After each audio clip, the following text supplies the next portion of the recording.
How y'all doing, man? It's your boy Cameron coming at you with this video, and let me show you the proper way to drink a Busch Light. 8 Camel Toes, the Carolina Cutter, Bobby, has put a disgrace to Busch Light. And us Floridians down here, Busch Light is the most perfect fishing beer. I can get a case, or as we call it, my new favorite YouTuber or Facebook video maker, whatever you want to call it. I'm not sure if he's on YouTube, but he's on Facebook. He's called the Miles the You Betcha guy. He calls him a bushel of Busch Light, or Busch Lattes as he calls them. He's absolutely hilarious. If you haven't gone to watch Miles the You Betcha guy, go check him out. He's absolutely hilarious, and he makes me want to drink Busch Light. And in Florida, man, Busch Light or a Busch Latte is the perfect fishing beer, perfect golfing beer, perfect tailgating beer, and perfect beer for somebody like me on a budget. I can get a case of these over at the racetrack not far from my house, literally 2 minutes away from my house, for $13.15 with tax.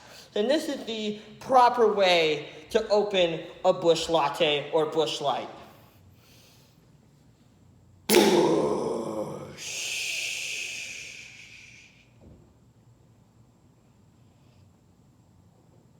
Oh my God, that's cold.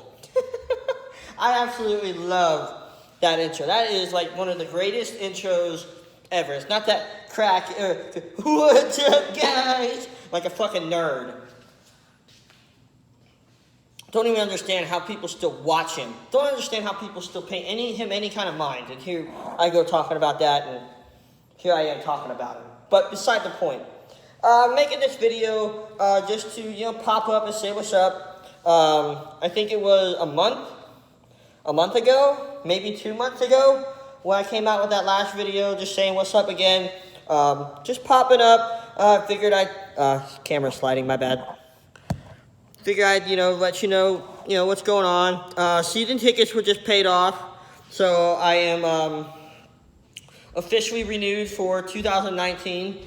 I moved over one seat. My buddy's girlfriend bought my seat, so I moved over the rail, but it's no big deal. So I'm still sitting in kind of the same section, but I'm one seat over the rail. So technically I'm 121, but all my peoples isn't, or technically I'm in 122, or 122, apologies, but all my peoples are in 121. So I still consider myself in section 121, because every time the Bucs go do something, I'm going to be hopping over here and saying what's up to my peoples. What I have to say really about the Bucs, I've said this on Twitter, I've said it on Facebook, and I'll say it to you again. I'm not going to come out with any predictions. This will probably be the last time you see me until preseason. I have no predictions. I have no expectations. I have nothing for you. This year will strictly be me being the most optimistic and excited as I can be for my team. Am I happy with some of the moves? Yes. Are there moves I'm not happy with? Yes. For example, I don't like the fact that we let Andrew Adams go. Andrew Adams was an experienced safety that knew our system, that played well and forced a lot of turnovers. 3 against that quarterback that CPG always says the NFC South fears. Right. Threw 3 interceptions to a nobody, but I'm supposed to fear him. I am going to miss Quan Alexander, but the money that we freed up from getting rid of Quan and the money we freed up from getting rid of that childish player that just joined that team in North Carolina, we got Ndamukong Suh, who I think will be a better player and a better fit for our defense and a better fit for the team that Bruce Arians and Todd Bowles is trying to run.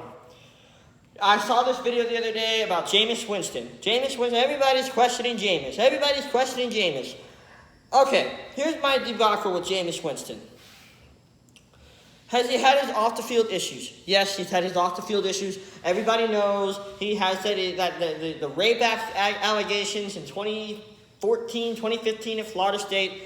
Everybody knows about the Uber driver incident in 2016 in Arizona. Yes, he has his off-the-field issues. I don't give a, I give a shit because it affects my team, but I don't give a shit because it has nothing to do with football right now. Right now, let's talk about Jameis Winston, number 3, the quarterback. Not Jameis Winston, number 3, the jackass off the field, or the jackass that was off the field. He's been good the last few years, so everybody with the off-the-field bullshit, let it go. Jameis Winston, that was almost 3.5 years ago, Jameis Winston had that incident in Arizona. And it just got brought up last year, and he just got suspended for it last year. So everybody who keeps talking about the off-the-field issues with Jameis Winston and using that against him, shut the fuck up. Shut the fuck up. Because Jameis Winston and his off-the-field issues have nothing to do with Jameis Winston and the quarterback and his on-the-field issues. And we're going to get into that right now. The on-the-field things about Jameis Winston. Jameis Winston is an absolutely amazing leader. Jameis Winston, as a leadership standpoint, as somebody who's a franchise player and leading the team, he is an absolutely amazing leader. Love Jameis Winston. He deserves to have that C on his patch every day, 7 days a week, and twice on Sunday. Jameis Winston, the quarterback. Love him or hate him. In the middle. I have my camera on a stack of towels, so that's why I keep sliding. Jameis Winston, the quarterback, the player. Love him or hate him. In the middle. 1 minute, Jameis Winston will make this throw that'll make you go, holy shit, what a throw. The next throw he throws is complete garbage and complete shit. And it makes you go, what the fuck did he just do? He's in the middle. And I get that, a lot of people question him for his multiple interceptions last season. But when the interceptions became an issue, and I just watched the video, shout out to Falcons for Life, Preston, for sending me the video, what was it, yesterday or today? He sent me the video within the last 24 hours and a guy whose channel I cannot remember right now, who brought up the fact that after Jameis Winston was benched against the Carolina Panthers, benched against the New York Giants, benched against the New York Giants and came back and played the second half. After that fact, his turnovers came down. He had 3 turnovers in the last 6 games, which I found to be a positive. Jameis Winston's moving in the right area and that aspect, and I think he's learned from his turnover mistakes. So, as far as Jameis Winston, this is the year. This is the year for Jameis Winston to prove himself. If he wants to be here long term, me love you long time, this is it. Because I've had my doubts about Jameis Winston. I've had my praises of Jameis Winston. And I just told you them. I love his leadership abilities. I love his abilities to get players on this team fired up. I love that family energy he's brought into the locker room. I hate his dumbass inconsistency. And the one thing that guy brought up in the video the other day is the only thing consistent about Jameis Winston was his inconsistency. And that shit's got to be fixed if you want to be a successful quarterback in today's league. Moving on to things that I think that people have underlooked as far as the Bucs. Everybody thinks that because we lost Deshaun Jackson to Philadelphia and because we lost Adam Humphries to Tennessee, that this wide receiving core has been degraded. You are wrong. You are wrong. Chris Godwin, in my opinion, is going to be one of the top 10 receivers in football this year. With Chris Godwin and Mike Evans, you're going to have the same problem you had with Mike Evans and Deshaun Jackson and Adam Humphries in the middle. Chris Godwin is a taller version of Adam Humphries. If you disagree, go look at his highlights, and then you can shut up. As far as the slot receiver goes, that's anybody's game right now. We've signed Bernard Perriman. We've signed X amount of this guy and that guy, and we even have guys from, years past. I'm not much on the rosters as much as I used to be in high school and all that because I have a job now. But I do know that we have guys to fill in for the guys that we lost. Quan Alexander, we found his replacement in Devin White. Gerald McCoy, we found his replacement in Adonijah Suh.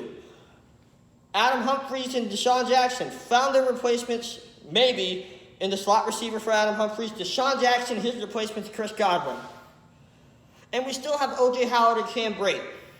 Now, let's get into that debate. Who's better who would I prefer over O.J. Howard or Cameron Brate? Don't get me wrong. O.J. Howard is the more athletic tight end in this standpoint. O.J. Howard is faster. O.J. Howard has outstanding route running. And O.J. Howard has ability to break tackles and ability to get open more. But here's my knockoff on O.J. Howard. He has not completed the season in his 2 years in the NFL. He finished 2017 on the IR, and he finished 2018 on the IR. Cameron Brate has not been on, he has missed games. Yes, Cameron Brate has missed games due to injury. He might have, I really don't know. I really don't remember if he has. But let's put a safe bet and say he has missed games. But he has finished the season. He has played a full season before. Cameron Brate, is he as fast as OJ? No. But Cameron Brate has outstanding hands, just like OJ does, and outstanding route runner. OJ's faster, but Cameron Brate is more reliable. Who do I pick in this situation? I pick Cameron Brate all day. Because Cameron Brate has the ability to stay healthy. Don't get me wrong. Like I said, I love them both. O.J. Howard is probably the most athletic tight end I've seen in a long time. He has every it factor. But the one thing that knocks O.J. Howard off from Cameron Brate is O.J. Howard cannot stay healthy. This defense. Let's get into this defense. The key to the Buccaneer defense this season will be the pass rush. It will be how effective can this defensive line be, knowing it's going to miss through Jason Pierre-Paul for at least 8 games. I think that with Carl Nassib and the people, the returning people, Noah Spence, hopefully this is the year he breaks out. Returning people such as Bo Allen, returning people such as Carl Nassib, returning people such as these guys that were not mentioned a lot last year, but they did make an impact. You've added Devin White is your new Quan Alexander. You still have Levante David, and you have all these different pieces around this defense that can push it together. But the main thing that's going to bring it all together is that front line. The defensive backs that we drafted in the draft, the signings we made in free agency in the defensive back category, none of it means shit. None of it means shit if we don't have a good pass rush, and you saw that last season. When the Bucs had a good pass rush, they forced turnovers. When the Bucs had no pass rush, is when they were getting beat down the middle every time. The pass rush will be the key to this defense. Now, everybody's going on about how we drafted a kicker. Shut the fuck up, as my ass just told you. We drafted a kicker. Yeah, we drafted a kicker. Get over it. Did I think it was the smartest thing they could have done? Fuck no. We have a bad history of drafting kickers in the early rounds, never mind. But it's done and it's over with, and apparently this kid can kick the shit out of the ball. So shut up and see what he can do before you go on and saying it's already a bust. I didn't like the draft choice. I'll just go ahead and straight up and tell you that. I hated the draft choice. But I've accepted it. I've moved on from it. It is what it is. We'll see how he does, and who knows. Maybe we have the next Martin Gramatica on our hands. If not, better. And even then, Cairo Santos is still there. So, there you go. Everybody's been asking me my honest opinion about the Bucs this year. I've just put it there for you. I don't know what the record will be. Don't ask me what the record will be. Because the difference between me putting out prediction videos years ago was because I was trying to be a sports analyst, a Buccaneer analyst. Well, I'm 100% committed now. I have 100% committed, more committed these past 2 years than I ever was. Because I am paying my hard-earned money to go watch these guys play football. So I'm going to have more of a biased opinion than anybody. Goes against, no offense to them. Any Buccaneer video maker that does not have season tickets has no room to fucking claim their fanhood. I don't care who you are. I don't care what you do. I don't care if you know this, that, and the other thing. I don't care if you know stats. I don't care if you know records. Hell, my friends all call me the Buccaneer Encyclopedia. Try me and you'll understand how I am. But I am no longer this analytic type person. I'm no longer the most realist Bucs fan you'll ever talk to on YouTube because I am 100% in. I became so last year on March 1st, 2018, when I paid my first payment for Buccaneer season tickets. So, stop asking me for realistic videos, my realistic opinion, my unbiased opinion, because as of March 1st, 2018, that first payment I made, me being that realistic, unbiased guy, died. Because I give these assholes $800. I've given them $800 a year the last two. Not this year. This year was $729 due to the fact that, don't get me started on that London bullshit. Don't get me started on that London bullshit. But that's how my season tickets were cheaper this year. But we'll call it $800. Ever since I did that, that's when I became this guy that this guy that I no longer am. Everybody knew me as the most realistic Bucs fan you'll ever talk to on YouTube. Through the years, you know, that was the one thing I had the biggest rap for.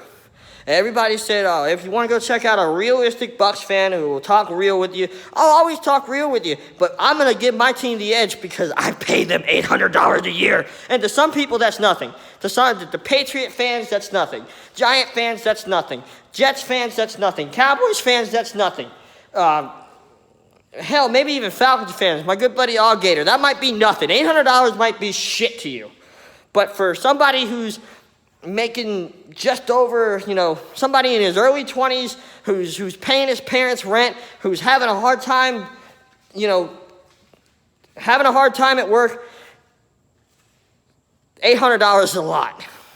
I'm sure some of you would kill to have $800, but I have done my hardest to be able to afford to go to these games.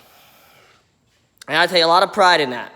So stop asking me to be this realistic Bucs fan that I used to be once upon a time. Stop hitting my Twitter up. Stop asking me to give me an honest prediction video. You're not getting it.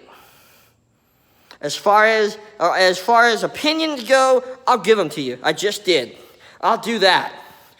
And you'll probably won't see me again until August, when I'm filming from the parking lot. So, yes, I went to games before with my dad, but my dad was paying for the tickets. That's no lie. But now that I pay for them, I can't be a realistic guy no more. I can't be your go-to. You want to know my opinion about something? Yeah, I'll tell you my opinion. Don't ask me what the fuck I think the record's going to be. Don't ask me what the fuck I think the score's going to be. That was the basis of this video. Tell you my honest opinion. Tell all the people who have been DMing me on Twitter. Tell them what I honestly think. Okay? There's number one. And to two, to tell them to stop. Because, you know, and if I'm going to lose subscribers from this, oh well. I don't have that many anyways. If I lose Twitter followers for this, oh well. I didn't have many anyways. It's my Friday night. I'm going to have a few of these Busch Lights, drink them properly.